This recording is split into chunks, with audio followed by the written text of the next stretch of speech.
Le docteur Awaz Raymond est un médecin congolais qui opère au Rwanda il y a 17 ans. À peine entré au Rwanda, il a été engagé comme pédiatre au CHUK et en toute liberté, il a fini par ouvrir une clinique privée et se déclare fier d'être au Rwanda. J'ai passé un examen. Il y a eu un examen qui a été fait. Et nous étions 15 candidats pour un seul poste dans le service de pédiatrie. J'ai presté et j'ai été retenu seul. C'est même ouvrir une clinique privée. Il n'y a aucun problème et il n'y a pas de discrimination pour ça. Parce qu'il y a des Congolais qui ont des cliniques privées ici. Et ça, j'ai dit à nos compatriotes, à tous ces gens qui sèment la haine, d'arrêter. Ce n'est pas vrai. Ils ne connaissent pas le Rwanda. Parmi eux, il y a ceux-là qui n'ont jamais été ici. Mais moi, Docteur Awazi, je connais le Rwanda. Je vis au Rwanda. J'ai quelque chose à raconter du Rwanda. Londo Jean-Baptiste, un autre Congolais installé au Rwanda depuis 7 ans, a lui ouvert un garage. Pour avoir ce garage, je suis allé à Radibi. Ils ne m'ont pas compliqué. Il faut tout simplement que je me conforme aux normes de l'État. Il n'y a personne qui nous dérange ici. Tu vois, ces derniers temps, les jeunes se donnent à la toxicomanie, à la drogue. Maintenant, nous, avec la diaspora, nous avons jugé mieux de récupérer ces jeunes, de leur apprendre le métier pour que demain, ils soient aussi des responsables, qu'ils soient aussi productifs. Cette initiative de Londo fait la joie des jeunes Rwandais et Congolais. Ici à Kigali, je me sens bien. La vie va normalement. Nous travaillons sans difficulté. La sécurité est totale.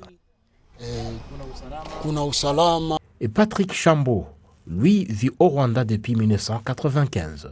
Aujourd'hui, il détient un salon de coiffure dans l'un des grands hôtels de Kigali. Un travail qu'il mène sans être inquiété, ce qui lui permet de bien faire vivre sa famille. Je travaille comme tout le monde, donc il n'y a pas de problème, il n'y a pas de souci. Je quitte chez moi le matin, je rentre, je fais tout ce que je veux, donc il n'y a pas de problème. C'est très facile parce que je sais ce que je fais et je travaille comme tout le monde, donc il n'y a pas de problème pour moi.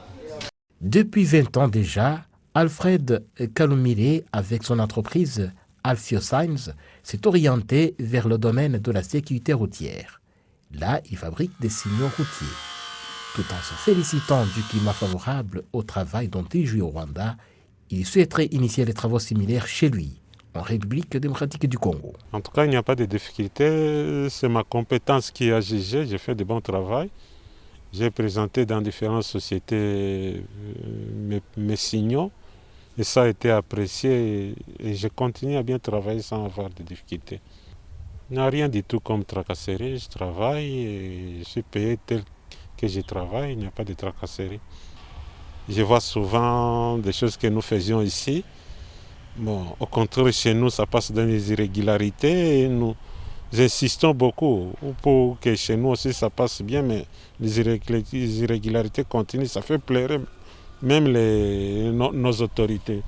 Et c'est pour cela, cette relation comme ça, très de se fortifier, en tout cas ça nous fait beaucoup de plaisir.